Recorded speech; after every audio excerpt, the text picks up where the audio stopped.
Hello everybody, welcome back to my channel and welcome back to another video. Obviously by the change of scenery surrounding me today, you can tell that I am in a different vehicle, and that is because last weekend before the first of the year, on the 31st of the previous year, I actually purchased a SUV for myself for the first time ever. And there's a few reasons I did this, but I purchased a Hyundai Tucson 2024. It's black on the outside and black on the inside, leather interior. It's got a lot of bells and whistles.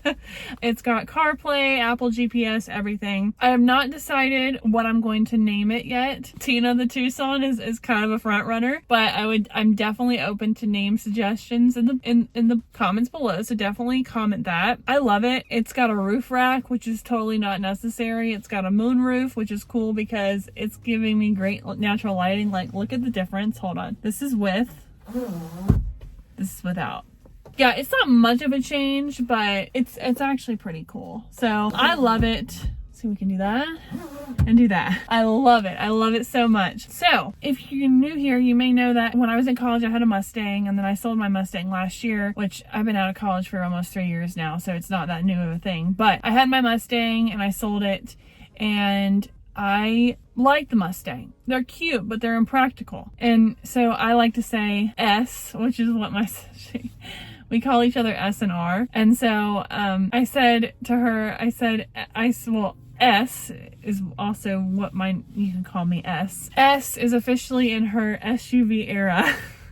This is like a mid-size SUV. It's not like a Ford Explorer type thing, but it is, it's got basically no third row seating, I don't think, but it's got nice trunk space. It's got like the works, and I am so grateful that I was able to purchase this. Also, I got 0% APR, which is like amazing, especially with interest rates right now. Did I pay for it in the price of the vehicle? Probably, but live and learn. I really wanted to take back my power and stop relying on my employer for my vehicle. So that being said, I recognize the significant privilege I have being able to drive a company vehicle. It's a great honor that I truly enjoy and really, really appreciate and have for like so long. However, it's not common at every job you go to. My next job, whenever and wherever that may be, will likely not have a company car for me to drive. So it was time to get real.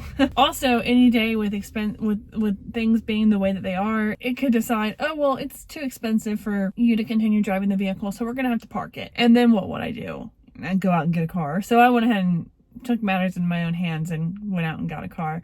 And that's not just when inflation is the way it is right now. It could be any time. I mean, then fortunately I do live at home. My mom and I could have worked out a deal with her SUV, but I'm at the point in my life where I need to be less reliant on the parental unit, not more. It's one step closer to kind of my own independence. Also, I've always watched my parents, seems like in the last 10 to 15 years, buy cars with cash. Mind you, my dad is in his 70s this year, so it's taken him a while to get to this point in his life. But that's something that's just not feasible for me. Like, seriously, it's not a normal thing to buy a car with cash, period. And he was also somebody who bought a house for like $17,000 back in like 1980. And actually, let's see, and he only made $15,000 at the time. So I crunched some numbers on what that would be the equivalent to today's dollar. And $15,000 in 1980 is worth $57,650.32 in 2024, and $17,000 in 1980 is worth $65,337.02 today. So again,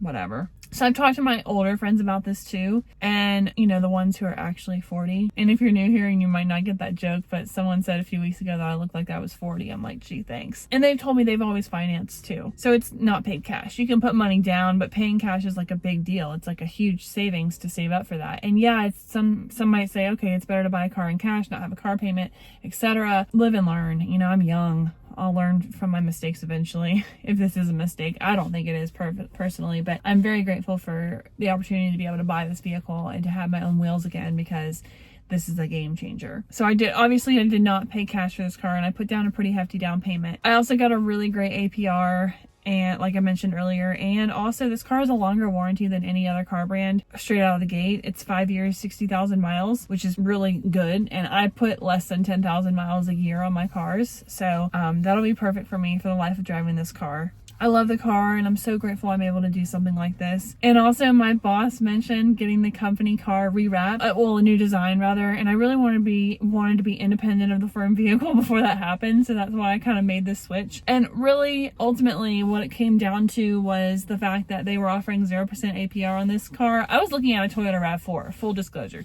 Totally was looking at a Toyota RAV4. And then I saw a YouTube ad, and that was the end of it. Probably the easiest sale for the car salesperson ever in their life. But yeah, so I'm really grateful. Obviously, I had the money from my other car to be able to help me afford the down payment and also make payments on it. So I'm really, really grateful for this. And like I said, even the insurance was not that expensive. I thought the insurance was going to be outrageous, but because I use Allstate for my insurance. And honestly, like first of all, I paid all in full, which was great because I've never been able to do that, and which saved me a significant chunk of change. And it's really only about $18 more than I was paying with my Mustang. So I am really, really excited about that. I'm grateful for it. And honestly, like every quote I was getting from like Geico or State Farm or even Liberty Mutual was like $5,000 or $6,000. And I'm like, it's only like $1,500 for 6 months, which is pretty good insurance. And I have like UM with that too, which if you don't know what UM is, it's uninsured motorist. Now, granted, my UM is lower than what my BI is, but I'm okay with that. Yeah, I'm like, well, whatever. I work in the legal field, so I know how difficult it is to actually get UM to pay out. So I'm okay with that. I'm okay with having less UM than I do BI to me. So that's just me. But yeah, so that is it. I love this car. It is literally like so awesome, and it drives so well, and I'm so happy with it. Like, truly could not be happier, and I'm really, really grateful that I was able to buy this. That 0% APR is really what sold me on it, and I really, really am happy with it. Also, the warranty, the best warranty in America. Yeah, well, car warranties usually are like 3 years, 36,000 miles, but this is 60,000 miles in 5 years. So whichever comes first, and based on how often I drive, which I don't drive a lot. I drive to work, and then my errands on the weekend. So really and truly, it could be good. And I'm really happy with this, and I'm excited about it. Like I said, I'm really grateful, and I love being able to be in my SUV era. And so I'm really happy with it. Oh, and the best part is the horn doesn't sound puny like it did on my Mustang. And being that Mustang is an American car, the horn should have sounded a little bit better than it did. But this one actually sounds pretty good. So like, you're gonna hear me if I honk the horn at you, not like a pathetic loser horn. But yeah, so with that being said, thank you guys so much for watching. I hope you enjoyed the video, and I will see you all in the next one. Bye.